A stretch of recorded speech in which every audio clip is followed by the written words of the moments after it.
기업은 어떠한 경제 역할을 수행할까? 38페이지 하겠습니다. 자, 기업은 생산 활동을 주로 담당하는 경제 주체이익입니다.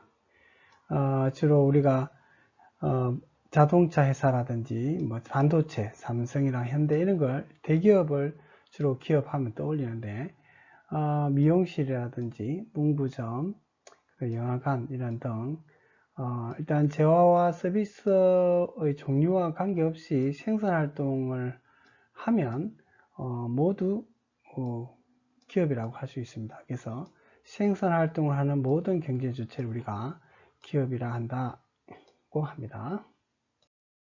자, 그리고 이제 기업의 역할은 재화와 서비스를 생산하는 생산자다 이 얘기죠. 자, 원래 이제 과거 농업사회는 생산과 소비가 주로 그 가게, 집에서 다 이루어졌습니다. 그러다가 이제 기계가 발명되고 생산 기술이 발전하면서, 공장이 만들어지죠. 그래서, 생산과 소비가 분리됩니다. 그래서 이 분리되면서 기업은 생산을 주로 담당하게 되고, 소비는 가게가 담당하게 되는 것이죠. 그래서 오늘날 대부분의 사람들은 기업이 생산한 재화 서비스를 소비하죠. 직접 만들지 않고. 그래서 기업은 이 소비자의 필요나 욕구가 무엇인지 정확히 파악하고자 하며 다른 기업보다 좋은 품질의 상품을 또 더 싸게 저렴한 비용으로 생산해서 소비자에게 제공하려고 노력합니다. 그래야 경쟁에서 사실 살아남을 수 있기 때문이죠. 이러한 기업의 노력으로 소비자는 다양하고 질 좋은 상품을 소비하게 되는 것입니다. 그래서 만족감을 얻게 되겠죠. 기업의 역할 중에 이제 생산 요소의 수요자 역할입니다. 기업은 생산 요소, 즉 노동, 자본, 토지, 경영 등을 수요합니다. 수요자가 되겠죠. 소비하는 겁니다. 그 대가로 이제 임금, 이자, 지대, 이윤 같은 거를 돌려주는데 기업 입장에서는 이게 이제 비용이 되겠죠. 그리고 가게 입장에서는 이 비용이 소득으로 잡히겠습니다. 그리고 이제 노동에 대한 기업의 수요, 그러니까 고용이 되겠습니다. 그 사람을 채용하는 거. 노동에 대한 기업의 수요가 증가하면 가게 입장에서는 취업이 증가하게 되고, 취업이 증가하면 가게 소득이 증가하고, 가게 소득이 증가하면 소비가 증가하고 생산이 증가하면서 국민 경제가 활성화되겠죠. 반대로 이제 수요가 감소하면, 노동의 수요 감소하면 일자리가 줄어들면 뜻이죠. 취업이 줄고, 취업이 줄면 가게 소득이 줄고, 소득이 줄면 생산이 줄겠죠. 그래서 국민 경제가 악화되겠습니다. 경기 침체가 오게 되는 것이죠. 이처럼 기업이 생산 활동을 확대 이제 하면 할수록 노동을 비롯한 생산 요소에 대한 수요가 증가하고 사회 전체의 고용과 소득이 늘어나고 국민 생활 수준이 높아집니다.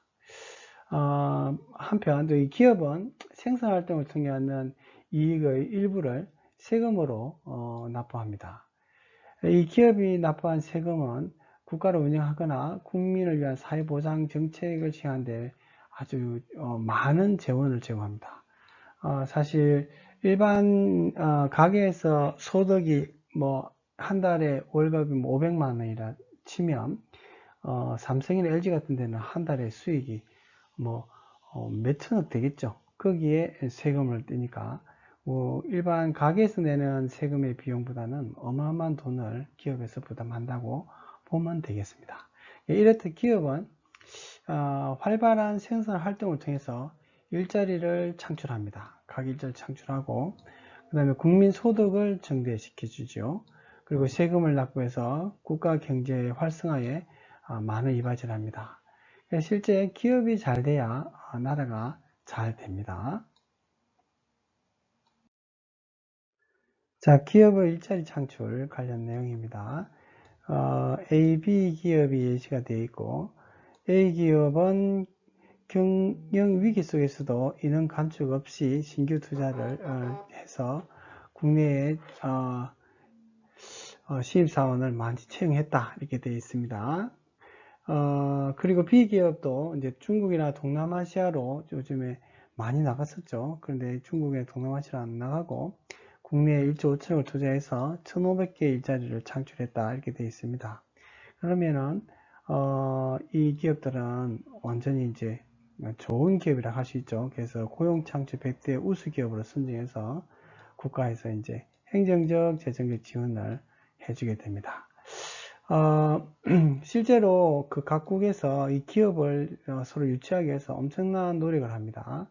그래서 애플이라든지 뭐 구글이라든지 마이크로소프트 이런 회사들 해외 지사에 서로 데려가려고 하죠. 그래서 이제 요즘에는 자국으로 회귀하는 경향이 좀 있긴 합니다. 코로나 때문에. 그런 좋은 현상이라고, 일자리 창출에 좋은 현상이라고 할 수 있겠습니다. 네, 참고하시기 바랍니다. 자, 기업의 이윤 추구입니다. 기업의 생산할 목적은 이윤이죠. 이윤이라는 것은 상품을 만들어 판매해서 얻는 돈을 우리가 총수입이라 합니다. 그리고 이 상품을 생산에 들어가는 총비용, 돈이 총비용이죠. 이걸 빼면 그 남는 돈이 이윤입니다. 그래서 기업은 총수입을 늘리고 총비용은 줄여서 최소화해서 이윤을 극대화하고자 합니다. 그런데 이제 이 과정에서 이제 총 비용을 줄이기 위한 방법이라든지 뭐 총수입을 위한 방법을 정당하게 행사하지 않을 수도 있겠죠. 그래서 이윤만 추구하다 보면 하면 안 되는 비도덕적인 그런 행동도 할 수 있게 되는 것입니다. 그래서 이윤만 추구하면 어떻게 될까? 결국에 무분별한 자원 개발을 할 수 있습니다.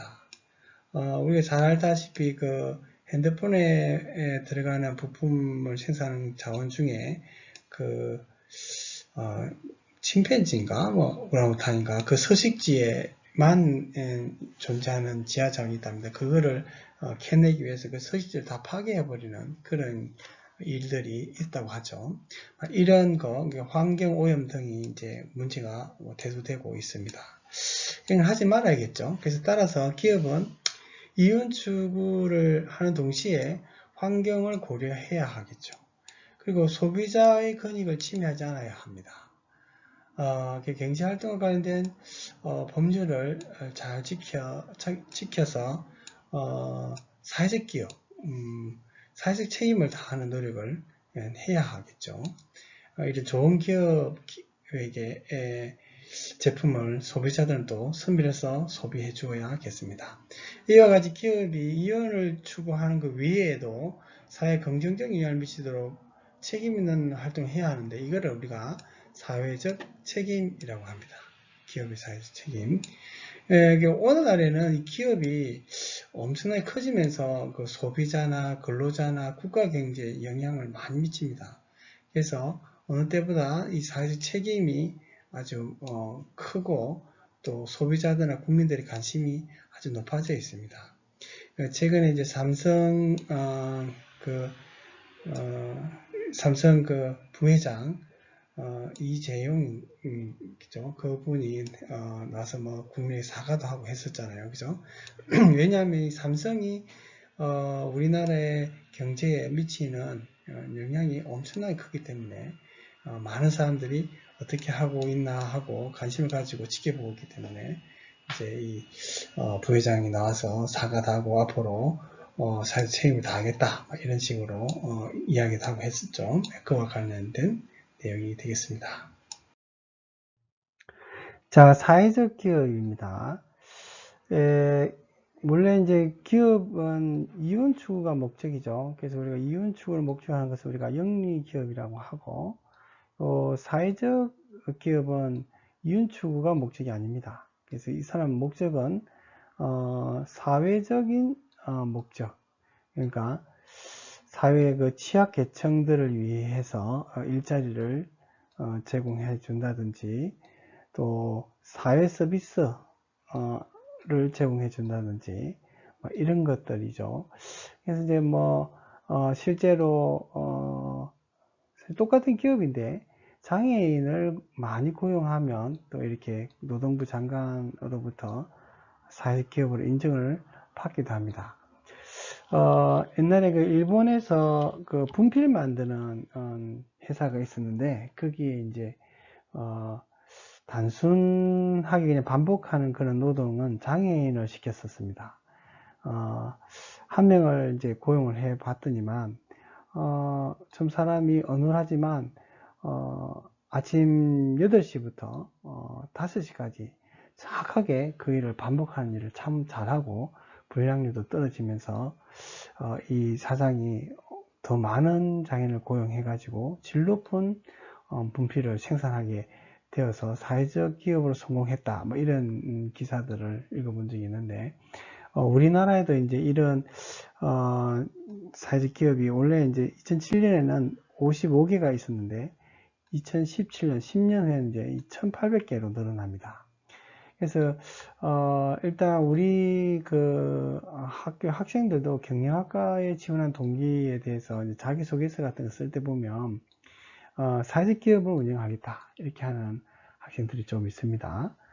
그래서 아무튼 사회 서비스라든지 지역계층의 일자리를 창출한다는 의미에서 수익도 창출되겠지만 더불어 잘 살 수 있는 기업을 만든다면 아주 좋은 거겠죠. 그래서 이런 뭐 세제 혜택이라든지 이런 여러 가지 혜택도 많이 받을 수 있고, 또 우리도 이런 사회적 기업을 찾아서 이 사회적 기업에서 만든 제품을 소비해 주는 것도 아주 훌륭한 경제 활동이 되겠죠. 네, 참고하시기 바랍니다.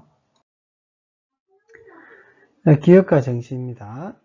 기업가 정신이란 위험과 불확실성을 무릅쓰고 모험적이고 창의적인 정신을 발휘함으로써 기업을 성장시키려는 도전 정신을 말합니다.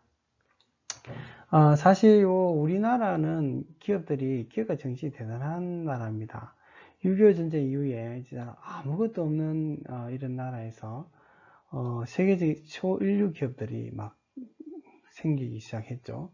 그건 전부 그 기업을 만든 그 기업가들의 탁월한 기업가 정신 때문입니다. 뭐 현대중공업 회장 정주영 회장 이야기는 아주 유명하죠. 현대미포조선소를 만들었던데 그 원래는 그냥 해수욕장이었던 거기를 조선소를 만들기 위해서 유럽 은행에 가서 자금을 빌려옵니다.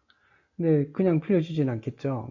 어떻게 빌려왔느냐 하면 유럽은행에서 조선소를 만들다고 하니까 그러면은 배에 계약은 있나? 그러니까 소비가 있어야 생산할 거 아니냐 얘기입니다. 그래서 네 배를 살 사람이 있다면 내가 돈을 빌려주겠다 이렇게 이야기하죠.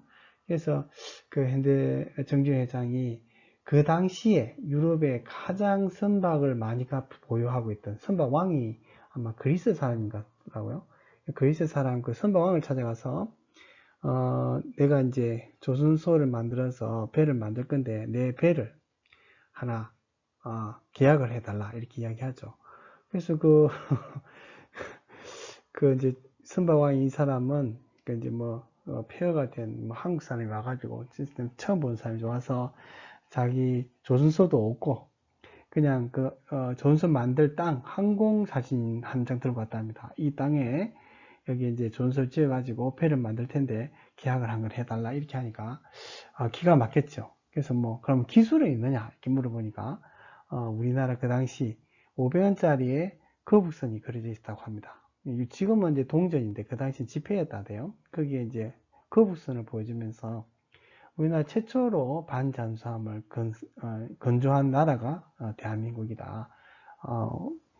이 선박업에서는 상당한 기술이 있다. 이렇게 이야기를 했답니다. 아무튼 그 특이하게 이 모험 정신, 그죠? 창의 정신, 도전 정신 이런 걸 보고 이 선박왕 이 사람이 그리스 사람이 바랬는 것 같습니다. 그래서 일단 계약서를 써줍니다. 그 계약서를 들고 유럽에 가서 은행에 가서 돈을 대출받아 그 현대 미포 해수욕장을 조선소로 만들어 가지고 배를 건조해서 그 선박왕에게 선박을 이제 인도하죠. 그 사건 이후로 우리나라가 이제 조선 현대조선소를 비롯해서 대우조선, 뭐 삼성중공업 이렇게 해가지고 지금도 조선업계에서는 세계 최고죠. 가장 기술력이 뛰어나고 판매량도 많습니다.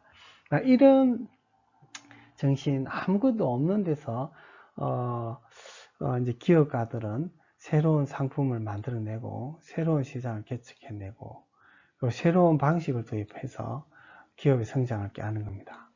사실 엄청 중요한 얘기입니다. 삼성도 마찬가지죠. 원래는 삼성은 그 제1제당 그 설탕을 뭐 수입하고 밀수하고 하던 그런 조그만한 회사였습니다. 근데 이제 지금 이병철, 이건희, 이재용이 되는데 이건희 2대 회장이 삼성을 반도체 회사로 만들죠, 그죠? 그래서 새로운 상품 반도체 회사를 만들어내고 그리고 일본의 소니라든지 뭐 파나소닉 뭐 엄청난 반도체 회사가 있습니다. 이 모든 반도체 회사를 다 끊고 세계 1위 반도체 회사를 만들어냅니다. 이것도 기업가 정신에 해당하겠습니다. 그래서 이러한 기업가의 노력은 기업의 생산성을 향상시킬 뿐만 아니라 국민 경제의 성장에도 어마어마한 영향을 끼칩니다. 그래서 우리나라가 지금 세계 뭐 한 12, 11위 이런 경제 대국이라고 하는데 나라로 치면 진짜 작은 나라죠. 이런 경제 성장에 기여한 것이 바로 초대 우리나라 기업가들이 일구는 덕택이라고 할 수 있겠습니다. 탐구 활동입니다. 마지막입니다. 이거는 이제 제가 그 설문지 포함으로 만들어서 여러분에게 과제로 내겠습니다. 그럼 여러분은 이 과제를 1번, 2번을 해서 저한테 제출해 주시면 되겠습니다.